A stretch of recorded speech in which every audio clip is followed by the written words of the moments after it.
ದಾವಣಗೆರೆಯಲ್ಲಿ ಒಂದೇ ಕುಟುಂಬದ 4 ಜನ ಮಿಸ್ಸಿಂಗ್ ನಾಪತ್ತೆ ಆಗ್ಬಿಟ್ಟಿದ್ದಾರೆ. ಡೆತ್ ನೋಟ್ ಅನ್ನ ಬರೆದಿಟ್ಟು ಕಾಂಟ್ರಾಕ್ಟರ್ ಕುಟುಂಬ ನಾಪತ್ತೆಯಾಗಿದೆ. ಇಬ್ರು ಮಕ್ಕಳು ಪತ್ನಿ ಜೊತೆಯಲ್ಲಿ ಕಾಂಟ್ರಾಕ್ಟರ್ ರಮೇಶ್ ನಾಪತ್ತೆ ಆಗಿದ್ದಾರೆ. ಇವರು ಬನಶಂಕರಿ ಬಡಾವಣೆ ನಿವಾಸಿಯಾಗಿದ್ರು ದಾವಣಗೆರೆಯಲ್ಲಿ.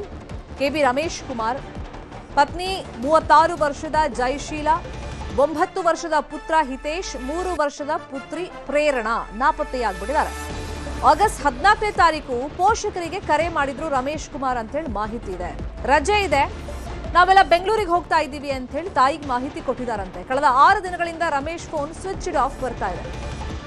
ಇನ್ನು ಫೋನ್ಗಳು ಮನೆಯಲ್ಲೇ ಇದೆ ಅಂತ ಗೊತ್ತಾಗಿದೆ. ಡೆತ್ ನೋಟ್ ಕೂಡ ಪತ್ತೆಯಾಗಿದೆ. ಸಾಲ ಬಾಧೆಯಿಂದ ನಾವು ಸಾವಿನ ಮೊರೆ ಹೋಗ್ತಾ ಇದ್ದೀವಿ ಅಂತ ಡೆತ್ ನೋಟ್ ಅಲ್ಲಿ ರಮೇಶ್ ಕುಮಾರ್ ಬರೆದಿಟ್ಟಿದ್ದಾರೆ. ಮಗ, ಸೊಸೆ, ಮೊಮ್ಮಕ್ಕಳ ನಾಪತ್ತೆ ಬಗ್ಗೆ ಈಗ ದೂರನ್ನ ನೀಡಲಾಗಿದೆ. ಅವ್ರ ತಾಯಿ ದೂರು ಕೊಟ್ಟಿದ್ದಾರೆ. ವಿದ್ಯಾನಗರ ಠಾಣೆ ಪೊಲೀಸರಿಂದ 4 ಜನಕ್ಕೆ ಹುಡುಕಾಟ ಮುಂದುವರೆದಿದೆ. 6 ದಿವಸ ಆಯಿತು. ಇಡೀ ಫ್ಯಾಮಿಲಿ ಎಲ್ಲಿದೆ ಏನು ಎತ್ತ ಒಂದು ಇನ್ಫಾರ್ಮೇಶನ್ ಇಲ್ಲ. ಫೋನ್ ಎಲ್ಲ ಮನೇಲೆ ಬಿಟ್ಟು ಹೋಗಿದ್ದಾರೆ. ಒಂದು ಡೆತ್ ನೋಟ್ ಸಿಕ್ಕಿದೆ. ಅದರಿಂದ ಆತಂಕ ಜಾಸ್ತಿ ಆಗಿದೆ. ಯಾಕಂದ್ರೆ ಸಾಲ ಬಾಧೆ ಜಾಸ್ತಿ ಇದೆ, ನಾವೆಲ್ಲ ಸಾವಿನ ದಾರಿ ಹುಡ್ಕೊಂಡು ಹೋಗ್ತಾ ಇದ್ದೀವಿ ಅಂತ ಹೇಳಿ ಅದರಲ್ಲಿ ಬರೆದಿಟ್ಟಿದ್ದಾರೆ. ಸದ್ಯಕ್ಕೆ ಆ ಬಗ್ಗೆ ಮಿಸ್ಸಿಂಗ್ ಕಂಪ್ಲೇಂಟ್ ಕೂಡ ರಿಜಿಸ್ಟರ್ ಆಗಿದೆ. ಒಟ್ಟಲ್ಲಿ ಸಾಲ ಬಾಧೆಯಿಂದ ನಾವು ಸಾವಿನ ಮೊರೆ ಹೋಗ್ತಿದ್ದೀವಿ ಅಂತ ಬರೆದಿಟ್ಟಿರೋದ್ರಿಂದ ಈಗ ಪೋಷಕರೆಲ್ಲ ಆತಂಕ ಮನೆ ಮಾಡಿದೆ. ಇನ್ನೊಂದು ಕಡೆ ಪೊಲೀಸರು ಮಿಸ್ಸಿಂಗ್ ಕಂಪ್ಲೇಂಟ್ ತಗೊಂಡು ಹುಡುಕಾಟವನ್ನ ನಡೆಸ್ತಾ ಇದ್ದಾರೆ. ಆದರೆ ತಾಯಿಗೆ ಫೋನಲ್ಲಿ ರಮೇಶ್ ಕುಮಾರ್ ಅವರು ನಾವು ರಜೆ ಇದೆಯಲ್ಲ, ಹಾಗಾಗಿ ಇಡೀ ಫ್ಯಾಮಿಲಿ ಬೆಂಗಳೂರಿಗೆ ಹೋಗ್ತಾ ಇದ್ದೀವಿ ಅಂತ ಹೇಳಿದ್ರಂತೆ. ಹಾಗಾಗಿ ದಾವಣಗೆರೆ ಪೊಲೀಸರು ಈ ಬಗ್ಗೆ ಈಗ ಮಿಸ್ಸಿಂಗ್ ಕಂಪ್ಲೇಂಟ್ ಅನ್ನು ದಾಖಲು ಮಾಡಿಕೊಂಡು ಹುಡುಕಾಟವನ್ನ ನಡೆಸಿದ್ದಾರೆ. ಇಬ್ರು ಮಕ್ಕಳು ಪತ್ನಿ ಜೊತೆಯಲ್ಲಿ ರಮೇಶ್ ನಾಪತ್ತೆಯಾಗಿದ್ದಾರೆ. ಕಾಂಟ್ರಾಕ್ಟರ್ ಆಗಿ ಕೆಲಸ ಮಾಡ್ತಾ ಇದ್ರು. ಆದರೆ ಸಾಲ ಬಾಧೆಯಿಂದ ಸಾಯೋದಕ್ಕೆ ಇಡೀ ಕುಟುಂಬ ನಿರ್ಧಾರ ಮಾಡಿ ಡೆತ್ ನೋಟ್ ಅನ್ನ ಬರೆದಿಟ್ಟು ಮನೆಯಿಂದ ಹೊರಗಡೆ ಬಂದಿದ್ದಾರೆ. ಬಟ್ ಎಲ್ಲಿದ್ದಾರೆ ಏನು ಎತ್ತ ಒಂದು ಇವಾಗ ಗೊತ್ತಾಗ್ತಾ ಇಲ್ಲ. ಇದೇ ವಿಷಯವಾಗಿ ಇನ್ನಷ್ಟು ಡೀಟೇಲ್ ಆಗಿ ಇನ್ಫಾರ್ಮೇಶನ್ ಕೊಡ್ತಾ ಹೋಗೋದಕ್ಕೆ ಫೋನ್ ಸಂಪರ್ಕದಲ್ಲಿ ಕನೆಕ್ಟ್ ಆಗಿದ್ದಾರೆ ನಮ್ಮ ರಿಪೋರ್ಟರ್ ಸಂಜಯ್. ಈ ರೀತಿ ಡೆತ್ ನೋಟ್ ಬರೆದಿಟ್ಟು ಫೋನ್ ಎಲ್ಲ ಮನೇಲೆ ಬಿಟ್ಟು ಬಂದಿದ್ದಾರೆ ಅಂದಾಗ ಸಹಜ ಆತಂಕ ಆಗೇ ಆಗುತ್ತೆ. ಈಗ ಕಂಪ್ಲೇಂಟ್ ಯಾವಾಗ ಕೊಟ್ಟಿದ್ದಾರೆ, ಮತ್ತೆ ಫ್ರೆಂಡ್ಸ್ ಫ್ಯಾಮಿಲಿ ಅವರೆಲ್ಲ ಇದ್ರ ಬಗ್ಗೆ ಏನ್ ಹೇಳ್ತಾ ಇದ್ದಾರೆ, ಇವ್ರ ಫ್ಯಾಮಿಲಿ ಮಿಸ್ಸಿಂಗ್ ಬಗ್ಗೆ? ಏನು ಇದೆ, ಆಗಸ್ಟ್ 14ರಂದು ಈ ಒಂದು ಪ್ರಕರಣ ವಿದ್ಯಾನಗರ ಪೊಲೀಸ್ ಠಾಣೆಯಲ್ಲಿ ದಾಖಲಾಗಿರುವಂತದ್ದು.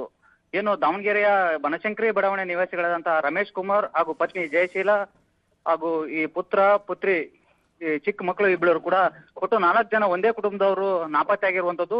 ಈ ಹಿಂದೆ ಕೂಡ ಸಾಕಷ್ಟು ಅವರು ಕಾಂಟ್ರಾಕ್ಟ್ ಗಳನ್ನ ಮಾಡ್ತಿದ್ರು. ಆದ್ರೆ ಎಲ್ಲೋ ಒಂದ್ ಕಡೆ ಒಂದಿಷ್ಟು ಹಣಗಳನ್ನ ಬೇರೆ ಕಡೆ ಹೂಡಿಕೆ ಮಾಡಿದ್ರು ಅಂತ ಹೇಳಲಾಗ್ತಿದೆ.